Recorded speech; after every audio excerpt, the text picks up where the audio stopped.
જાસૂદ પત્ર લીલો રંગ આપે છે. હલ્દી પત્ર લાલ રંગ આપે છે. તેથી નક્કી થાય છે કે તે બેઇઝ છે. આ જાસૂદ પત્ર છે, આ હલ્દી પત્ર છે. જાસૂદ પત્રને આંબલીના દાણા. જાસૂદ પત્ર ગુલાબી રંગ આપે છે.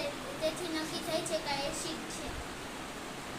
આ હલ્દી પત્ર છે, તેને હું આંબલીના દ્રાવણમાં બોળીશ. હલ્દી પત્ર આંબલીના પાણીમાં બોળવાથી અસર થતી નથી. આ જાસૂદ પત્ર છે ને હલ્દી પત્ર. જાસૂદ પત્ર હું ખાંડના દ્રાવણમાં બોલીશ, અસર થતી નથી. આ છે હલ્દી પત્ર, હું ખાંડના દ્રાવણમાં બોલીશ, અસર થતી નથી. ખાંડનું દ્રાવણ તટસ્થ દ્રાવણ છે. આ જાસૂદ પત્ર છે અને આ હલ્દી પત્ર છે.